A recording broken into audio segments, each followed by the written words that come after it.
Hey, welcome back to the Ping Pong Flix Show. My name is Chris Wong.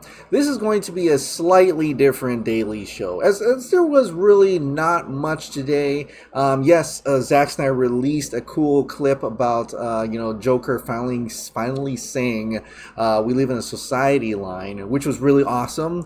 And I'll probably talk a little bit more about that when we add more daily news together for the next show. So this one is going to be about Godzilla vs. Kong, and how it kind of pertains to the situation with DC Films, what has happened with Zack Snyder's Justice League, what has happened with David Ayer's Suicide Squad, and how it kind of feels like it's kind of happening to the Monsterverse, yet though probably not as extensive and not as big, because Godzilla vs. Kong, the cut that came out, is actually successful. I mean, the critics' review are good. It's certified fresh, as you can see right here. I'm going to pull it up. Oop, not that one.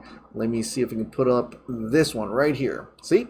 Certified fresh. The audience loves it. For the general audience, people just want to see monsters fight. Me too. They just want to go bam, bam, bam, and that's it. In fact, even the critics' consensus is saying delivering squarely on its title, Godzilla vs. Kong swats away character development and human drama to deliver all the spectacle you'd expect from giant monsters slugging it out.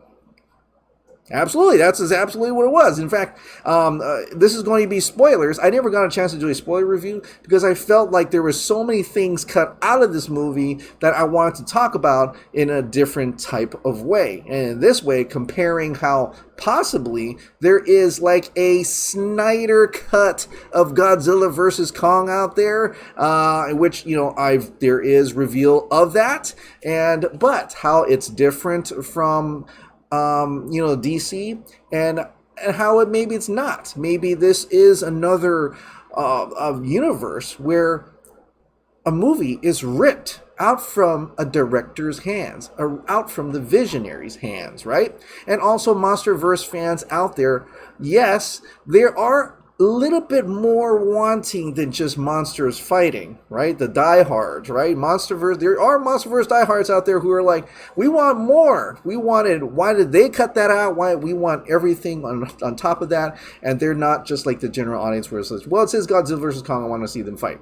It's not like Batman versus Superman, I just want to see them fight. And that's what happened with Batman v Superman. It was more than just Batman versus Superman. There was a lot more drama into it. But ultimately, the critics bombed it, and the way it went. So I wanted to go over this, right? And granted, there's going to be a lot of spoilers because it was a fun movie. It was entertaining, but there was like lots of stuff missing. Like, did you know that was Dr. Serizawa's son? They didn't really imply that other than his name. There was no character development for that. All the other characters, Nathan, the doctor, the dude who went, who knew about how to get into the hidden world, the Hollow Earth, and he's like, there was really little to no backstory for him other than the things he was ranting about at the beginning. That's it. I'm going to show you that there was supposed to be more to that. There was a lot of these things cut out. Things were moving so freaking fast that you couldn't get time to breathe and learn and know about these characters or even care about them. At that moment, you're like, I just want to get to the fight because it's so boring. But what if they were compelling? What if those characters were actually likable characters? And what if there were more characters that were involved? What if there was a plot that was bigger than the original plot that was supposed to be in this?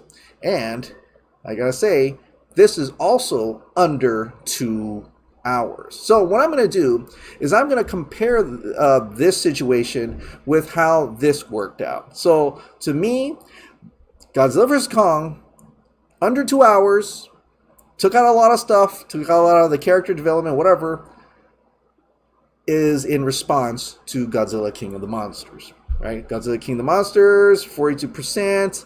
A lot of people liked it, but the critics didn't like it. It was just a little over 2 hours. And honestly, Godzilla King of the Monsters is my favorite Monsterverse movie. Like, this tops Godzilla vs. Kong for sure. Absolutely. In fact, Godzilla vs. Kong, I've watched it a couple times now. It doesn't hold up as much as Godzilla King of the Monsters does. That could be just be me, but I've seen a lot of people say the same thing. So this is the Godzilla King of the Monsters situation. It's like Batman v Superman situation, right? Batman v Superman came out. It was a long movie, 2.5 hours, 29% Rotten Tomatoes and stuff like that. And then what happened after Batman v Superman Dawn of Justice? Well, the results of Justice League happened. Not only Justice League, right? Justice League, under 2 hours. Make it fun, make it snappy, take out all this character development and human drama. Just like what you've seen in Zack Snyder's Justice League, there's character developments and human drama. In fact, it's kind of ironic because Zack Snyder's Justice League is funnier than Justice League. And it was 4 hours. 4 hours. So that's interesting. I thought that was kind of interesting, right? Like I said, it's not going to be the same situation because people just want to see Godzilla versus Kong without all that human drama. But what if it is better? What if would we ever know? Just like Suicide Squad. Suicide Squad was also tampered with after Batman v Superman. They wanted to make it more Deadpool-like. David Ayer says his movie was amazing. It was there was more drama into it. It's not as a comedic mess that it was the theatrical version, right? And now he says the theatrical version is not his cut. He absolutely has another cut of that is offset. We all know that. Release the Ayer cut, yes, please. So let's take it back. Let's go back in time. This is a Wrap article when it talked about the shuffle, right? Warner Brothers shuffle. Studio needs a DC superhero, and Toby Emmerich says, insiders, this is December 15th of 2016.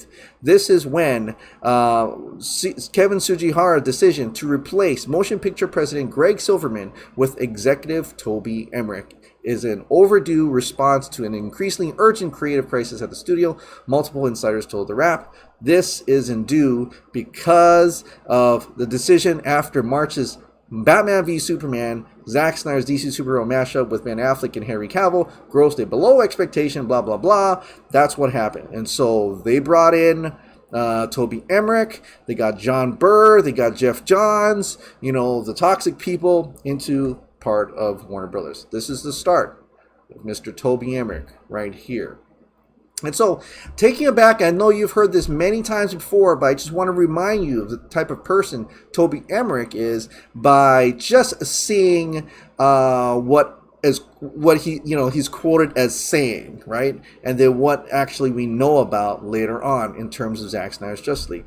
Remember this sad day, May 22nd, 2017, when Zack Snyder steps down from Justice League to deal with family tragedy, right? I want to move all the way down to the part where Toby Emmerich actually opens his mouth, right? So he says this: the directing is minimal, and it has to adhere to the style and tone and the template that Zack set.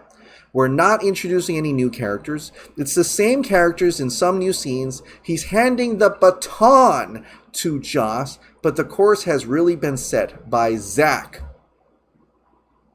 I still believe that despite this tragedy, we'll still end up with a great movie.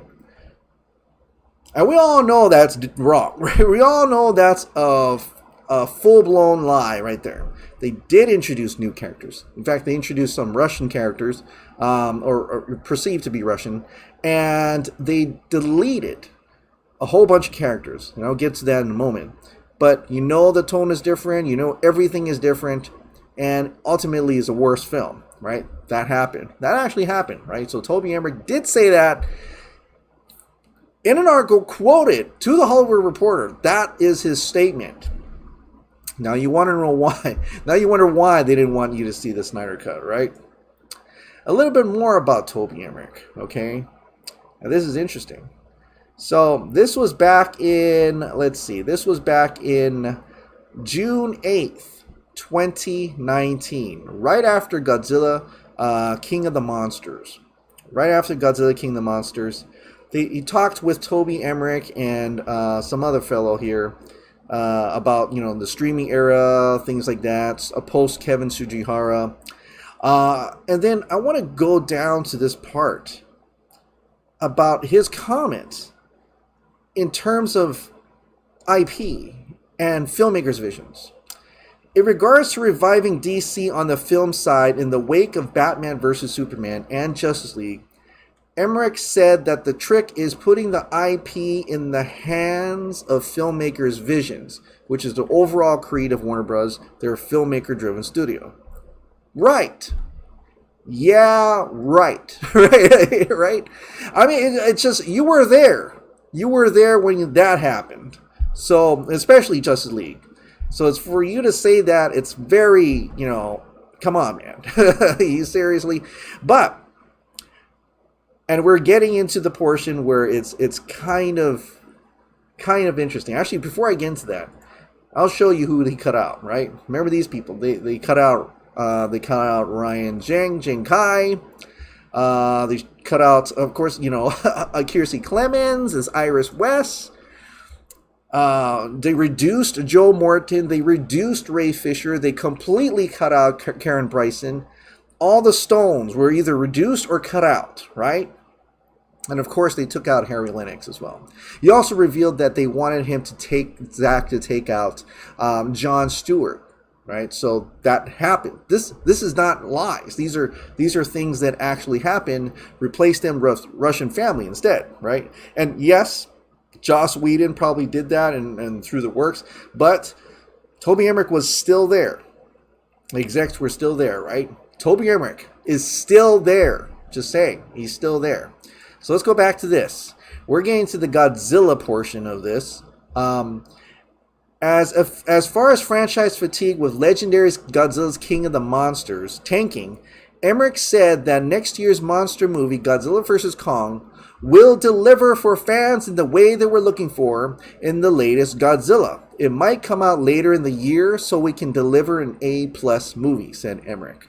Now, there was articles I was reading like, what could people mean by those words, right? What could that mean? Does it mean that they are reworking it? There's a lot of articles that came out that suggest that, yes, that is what he's meaning. He's going to be additional photography. They were going to rework it. There was even a petition that went out at that time saying, please, Warner Brothers, do not rework Godzilla vs. Kong. Let the director release it as how it was intended. I remember that. I even signed it because we didn't trust Toby Emmerich at that time, and I don't think we still trust him now. But in the fact that they said that was interesting, but also curious, very curious, because Monsterverse is a legendary film. Why would he be able to say that about a legendary studio unless he did actually have the power to influence Legendary to rework that film? I think that's what happened because they are the distributor. Without Warner Brothers, they're going to have to find a distributor. And since Warner Brothers already contracted to be the distributor, I think Toby Emmerich had the power to change, to tell them to change, to cut it up, even slap on a 2-hour mandate, if you will, for Godzilla vs. Kong.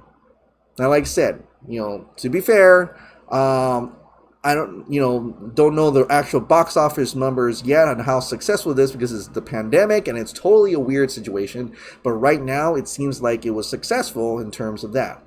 But I'm just talking about director's vision and the hardcore monster fans here who want to see the real deal, right?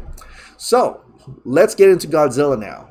A little bit, and there's more, and there's more, and people are finding out a lot more about what could have been cut from Godzilla vs. Kong. Here's a little snippet, a little bit of proof from Alexander Skarsgård, I think that's how he says his name, and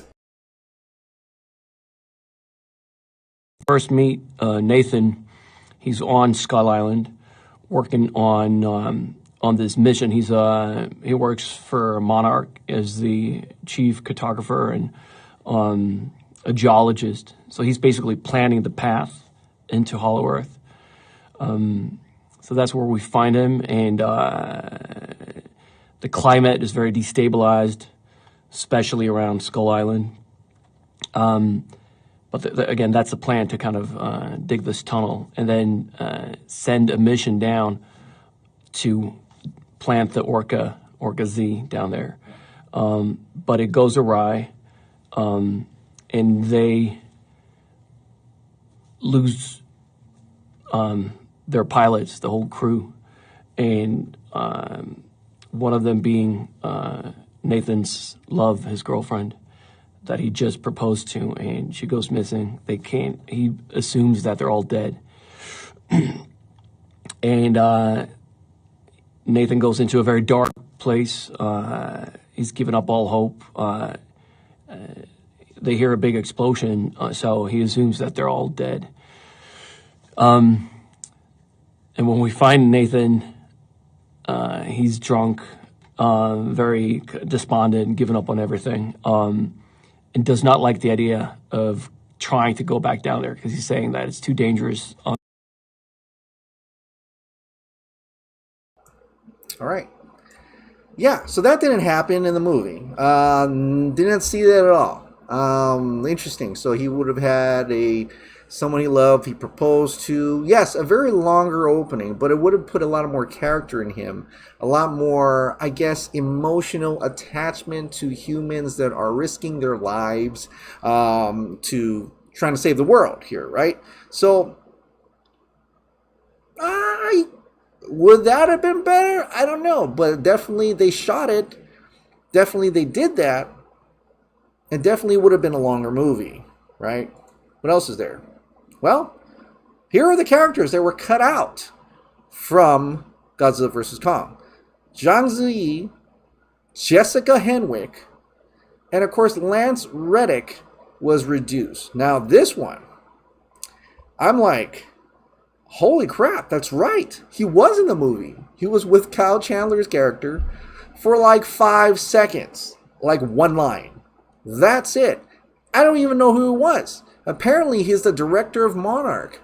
I didn't even know Monarch was even there, But also, these characters we didn't see. I remember Jessica Henwick was supposed to be in this movie.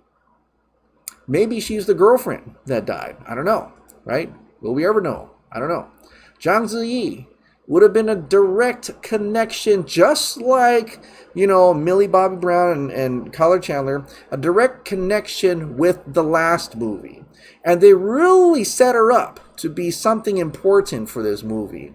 I don't even know if there were supposed to be even more monsters. Maybe there were supposed to be more monsters. It's like, where did Rodan go? Where did Mothra go? Where Mothra died, but like where there's supposed to be Mothra eggs, they were talking about twins and things like that. There's like, I don't know, like there's so many things missing from this. Where's the other Muto? What happened to him? Where are other Titans from the King of the Monsters? Where was that? Were they just cutting it down to focus on just Godzilla and Kong? Was that the studio or the distributor telling the studio to do that? To have the director cut it down now because of the response of Godzilla King of the Monsters. It could be the case. It could be the case. But you know what? The director responded. The director actually came out and kind of explained a little bit, right? Godzilla vs. Kong director Adam Wingard explains why Lance Reddick's role was cut down to a cameo. And Zhang Ziyi, Jessica Henwick didn't make the final cut. So this is what he had to say. Originally, Lance's part was a little bit bigger as he plays the Monarch director. He's running the organization. There was a scene earlier in the film, a big boardroom scene where they're setting up the mission. He had a larger role, but ultimately, we didn't need that scene. We changed a couple of plot details during the editing process so that earlier stuff got cut. Now that stuff just counts as a fun cameo. He is still top credited. It's still part of his contract. It's funny because he shows up in the opening credits and then some turns up for 4 lines. Maybe 3 in the movie ultimately. Now he kind of laughed at that, right? Now he also said, okay, later on, he also said, this is the ultimate version of the film.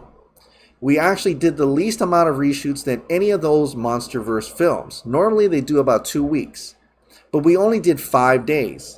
We did have to be quite surgical as we did change one element of the plot, and it affected a couple of scenes at the beginning and a couple of scenes at the end. That's where my low budget, no budget background comes in. You have to be very crafty and able to think in those terms. We were very surgical in those terms. So no, this is the ultimate version of the film.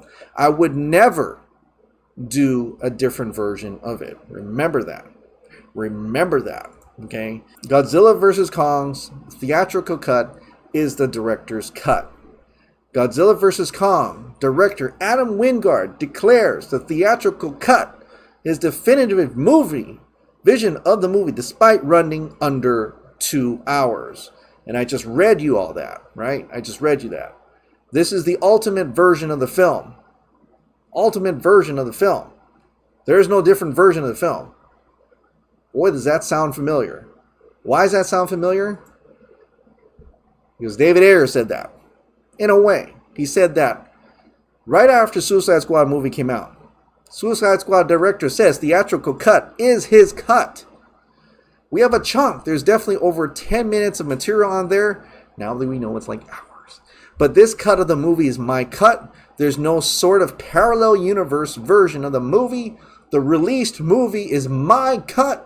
And that's one of the toughest things about writing, shooting, and directing a film is you end up with these orphans and you fucking love them and you think they'd be amazing scenes and do these amazing things, but the film is a dictatorship, not a democracy, and just because something's cool and charismatic doesn't mean it gets to survive in the final cut. The flow of the movie is the highest master. The flow of the movie is the highest master. This is my cut. There is no other cut. We know that David Ayer, if you haven't known by now, if you're new to this, David Ayer has come out and says, that was not my cut. They made me do that cut. They made him say that. It was a whole part of a PR spin. Probably because of NDAs. They had to sign something and stuff like that. And so when that's done, he's spitting it out. He's spitting truths now. He's like, this is not my cut. That was not my Joker. This was supposed to be a drama. This was supposed to be an amazing movie. I'm sorry, and blah, blah, blah. And he says, and when people brought this up to him, he says, you know what? I had to say that. I had to say that. Okay? So I'm wondering, did Adam Wingard have to say this too? Because why would he not say this? Because it would look bad saying that, look, the studio made me put out a movie that I didn't want the first time around. Of course they're going to make him say this. Of course he has to say this. Whether he thinks his vision is better than this, that we'll probably find out in a couple years from now. But here's to get an idea of what that could possibly kind of be with those additional details you heard. There's going to be more of them coming out. In fact, I remember because Godzilla vs. Kong shot on H3 here in Hawaii, and that was supposed to be there was a convoy going into the H3 tunnel, and that was supposed to be the base. That didn't happen in the movie. I watched carefully because that's my island. But here we go, Denim Geek. Godzilla vs. Kong director says there's enough footage for a 5-hour cut. 5-hour cut? What? At 1 hour and 53 minutes, Godzilla vs. Kong is the shortest of the 4 movies made so far in Legendary Pictures' Monsterverse. To be sure, none of the other movies are behemoths either, okay? They're 2.5 hours and things like that. But whose mandate? Do you remember a mandate that happened? We thought it was Kevin Tsujihara saying, you gotta have a 2-hour mandate. We need a 2-hour mandate for this movie. For Justice League. It needs to be under 2 hours. It needs to be under 2 hours. It needs to be under 2 hours. That's a mandate that actually happened for Justice League. Now, you may be thinking, why does that not happen to any other movie? Because every other movie didn't have a Batman v Superman Suicide Squad situation happen before it. But this one did. Godzilla vs. Kong had a Batman v Superman situation before it, and I want to call that Godzilla King of the Monsters. So, that 2-hour mandate probably was put in place for that. It's like these little things. It's like these little, like there's like a list of things to do if the first movie didn't do so well to your expectations. What do? Change the mandate so that we can make more money in the box office, because with 2 hours, you can have more screens, right? And so at that time, Godzilla King of the Monsters Box office didn't do expectations. What's the next thing to do? Well, make it under 2 hours because I don't know what the fuck I'm doing, and I want to make sure that we're going to litter this on all of the screens. More screens, more money. Oh, okay. But how do we do that? Well, we got to cut out a lot of stuff. Cut out a lot of stuff. We wanted to see Batman versus Superman, but you put in this political drama that really means a lot, and it's great for the story, but you cut it out because people wanted to see Batman versus Superman. Well, let's do that. Since that didn't work, Godzilla versus King of the Monsters, we wanted just Godzilla versus King of all the other monsters, right? What do? Well, we cut out a lot of people. We cut out a lot of the human drama and things like that. Like I said, you may not care for that, but this is for director's visions and for the MonsterVerse fans out there, okay? And for people who want to see the real deal, the real cut, what Adam Wingard, David Ayer, Zack Snyder had in mind for us the first time around, right? So, apparently director Adam Wingard did shoot quite a bit more additional footage than not used, additional material with actor Lance Reddick, who's billed fairly prominent but only appears in 2 brief scenes, and possible subplots involving Jessica Henwick, John Ziyi, and so on and so forth. I've already talked about that already. So naturally, with Zack Snyder's Justice League now officially a thing, and phrases like the Ayer cut, part of our vernacular, the question arises, is there enough unused material from Godzilla vs. Kong to make the Wingard cut? As Wingard explains to us, the answer is not so straightforward. There's certainly enough footage to make a 5-hour version of the film, I'm sure. Now, I'm sure he's being very, that's probably the assembly cut, maybe. Wingard tells Den of Geek, but making a longer film is easier than making a shorter film in a lot of ways. For me, this is the version that worked the best, and I don't see any reason to do a director's cut, because you can't say that right now, right? Probably the only thing, if 10 years from now, someday somebody said, hey, do you want to do a director's cut of Godzilla vs. Kong? I would probably just use that time to have another 40 days in the sound mix, because I just love that kind of thing. Oh, so you are up for a director's cut one day, right? And he specifically say like 10 years from now, maybe when all those contracts are over and you can actually tell people that, that's not the one that I wanted to come out. I had this cool little human drama and emotion, these characters I love so much, I wanted to show more of. But, the studio said, no, I'm an independent filmmaker. I have very little under my belt. I can't really boss around a corporate studio. So I'm just going to let them boss me around. Because you know what? That's their IP, not mine. And I'm under contract, so I can't really say this stuff. But maybe in 10 years, that'll be really fun to do. Wingard admits that it seems almost rare these days to hear a director say they are completely satisfied with the version of the movie that audiences are seeing for the first time. The funny thing about that is I don't even know that people believe it whenever I say this kind of thing, because I think everybody's been so kind of led to believe that a director's cut is always longer and there's always more. While he doesn't go into detail, Wingard does delve into a bit which was ultimately left out of Godzilla vs. Kong's 113 minutes. We did shoot more. There were other parts of the plot that we cut out. There were other actors and stuff. I mean, Lance Reddick is top billed in the film because he's used to be in the movie more, but his role is very small because we tweaked a couple of plot points. Unfortunately, sometimes just a tweak of the plot means that whole scenes have to go because they don't fit anymore. Ultimately, all the stuff we shot was just stuff that worked on its own merits, I think. Some of it did work, some of it didn't work, but most importantly, it wasn't supporting the movie as a whole and the experience that I want to give people. Part of that experience was a finished film that didn't extend its running past the 120 mark. I always knew that I wanted this movie to be 2 hours or under. Really? You went out of your way to make I gotta be 2 hours and under. A famous line from other executives who have put that mandate in other movies, it seems. I never wanted to be over that. I wanted this to be a thrill minute kind of ride. So yeah, could I make an extremely long director's cut? Absolutely. But I would never want to, for better or worse. This is my movie. This is my cut. This is my finished cut. Right? This is my finished cut. Yeah. Because I feel like this is my final cut, and then there's nothing more. This cut of the movie is my cut. There's no sort. Oh, I'm sorry. That was David Ayer's quote. I'm sorry. I'm sorry. Oops. But Wingard comes from the independent world of filmmaking, right? Your Next, The Guest, Blair Witch. This is his biggest project yet. And so he's probably going to do whatever the studio tells him to do. So there you have it. There is a longer cut out there.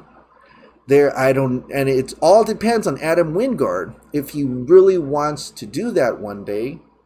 After this movie is said and done, wait a few years from now, if he wants to do it, that would be great. But I don't know if that's going to happen. Why? Because unlike the other DC films here, this one came out under 2 hours, and the general audience and the critics agree that this is a good movie. This simpler, no nonsense, very short, just things that you probably forget and you don't even dwell on it anymore after the first or even second watch. That type of movie is what they've always wanted. But I gotta ask the question to the MonsterVerse fans out there, if there are any. I'm sure there are, because I wouldn't have found a lot of this stuff if it wasn't for them saying, "Hey, there's a longer cut out there. The question goes to you. Would you want to see a longer cut of Godzilla vs. Kong? Would you want, if Adam Wingard comes out later on, after the thing is done, and actually reveals that he wants to see a new cut, would you support that as well? That's my question. But also does Toby Emmerich really have that pull? I guess he does as a CEO, but even as a distributor, not actually the studio, he has the pull to tell them that that we're not going to release that movie.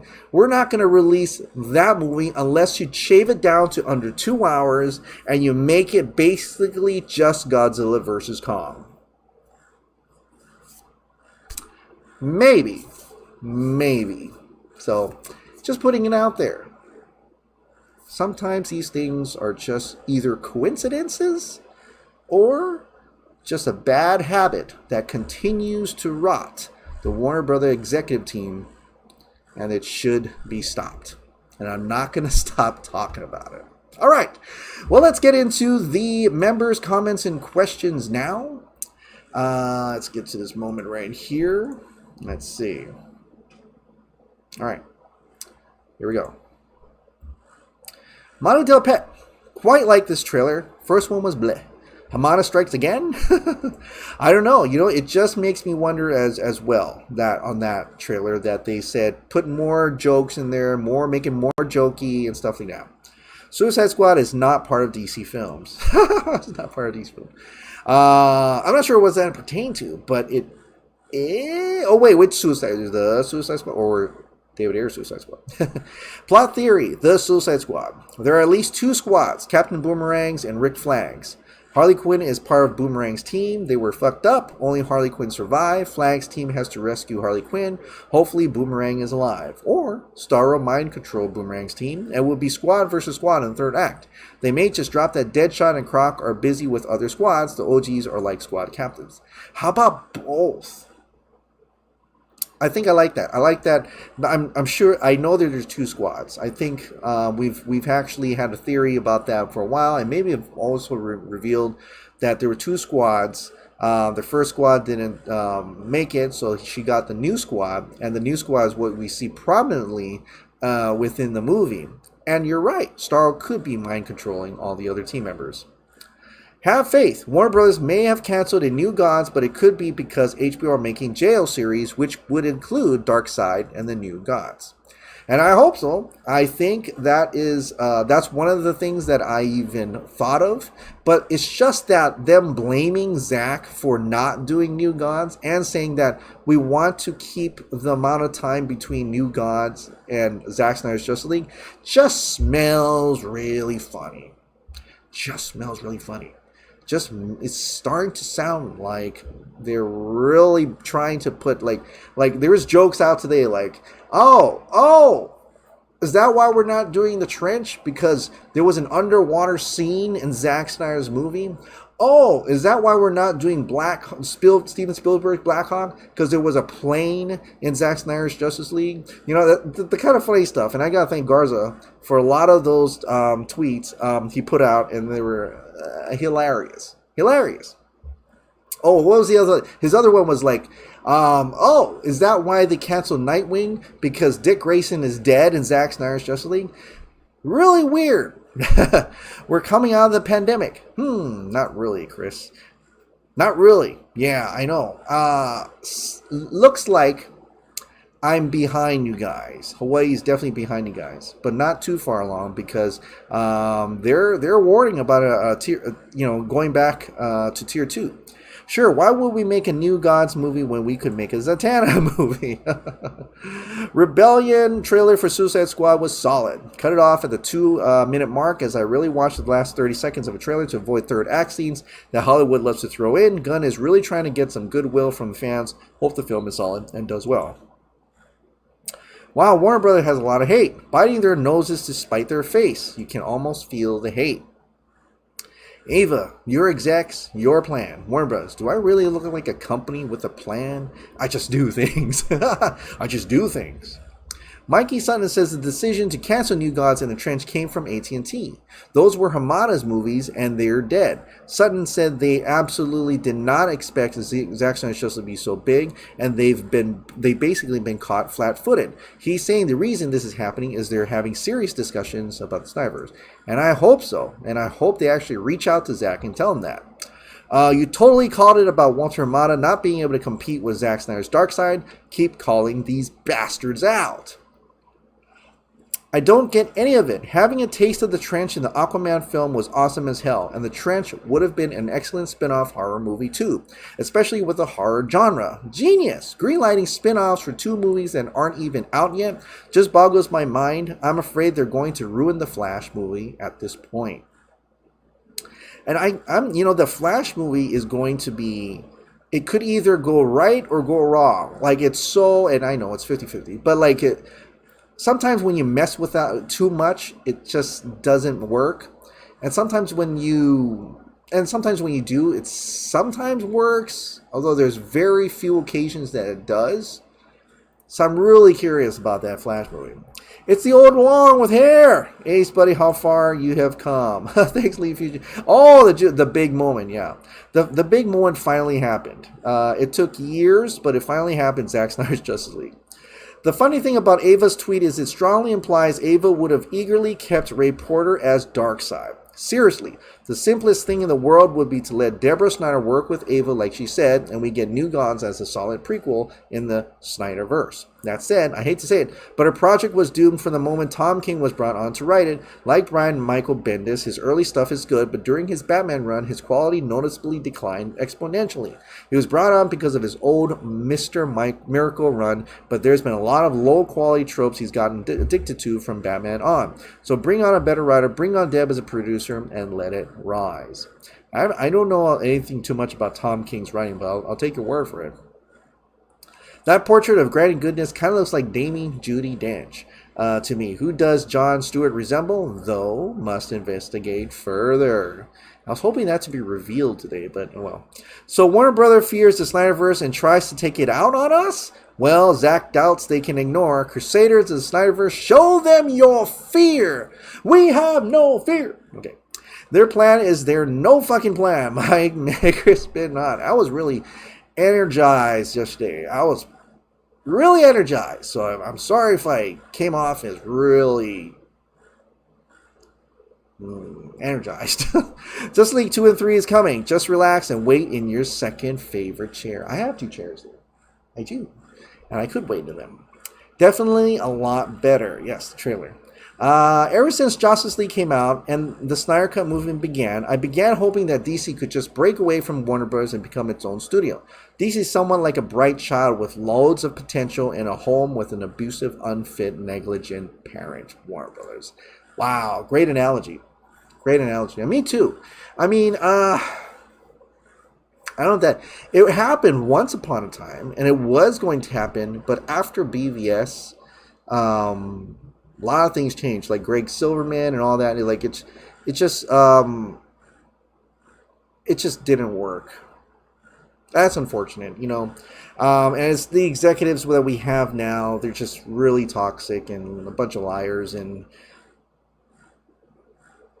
I feel bad. You know, I feel really sad for DC. Like, it could be so much more if they were so, you know, just lose their ego and just want to make money, you know, with the key just to want to make money more than your ego. There's so much potential, like so much fucking potential. It's unreal, but it's extremely sad that there is and it's more widely known now. People are seeing it now. Warner Brothers is not like I feel bad for anybody who has to work for these people, you know, especially when you have to work with bigger projects, bigger budgets. When it comes to like smaller budgets, they'll probably let you go. They'll probably let you do whatever you want. Or if you have a bigger name, they probably let you do what you want. Or if you sign a contract and says, you know, I can do whatever I want, then you have like first look at things, then that's definitely. But when you're a smaller director, an independent director, and you're coming in with bright-eyed and like, wow, you're handing me a giant IP? Cool. But yes, sign here, and then Toby Emmerich is the last person to look at the final look on your film. It happens. It happens to every director, right? It happened to Zack Snyder, you know? So it's not going to go away. But I think for people like James Gunn, Matt Reeves, James Gunn, he's successful from Marvel, right? So he even had said today, you know, he said, before I even signed anything, I made sure Warner Brothers understood that I wanted to make an R-rated movie, and these are the characters I wanted, you know? He said that. So he had the pull, right? He had the pull. Matt Reeves had the pull. When they wanted him to do a certain movie, possibly with Ben Affleck or whatever, and Jeff Johnson saying, you gotta do it this way, he said, fuck you guys, I'm out of here. And so he walked. He walked for a short while. Then they brought him back and said, never mind, sorry, you can do whatever you want. You can do whatever you want. And that's why he was able to do whatever he wanted, right? Todd Phillips didn't have that much pull. He had to, you know, they had to find two other investors to come in and work on that project, but he never gave up. And he showed them that what he could do. And ultimately, that was incredibly successful. It happens. It happens more often than not. Do we just say, oh, well, whatever? Or do we say, hey, you know, I want to, put out whatever studio mandated project that you wanted to put out because you definitely own the IP. But the director wants to show something. You know, I want to see it. Hey, I want to see it.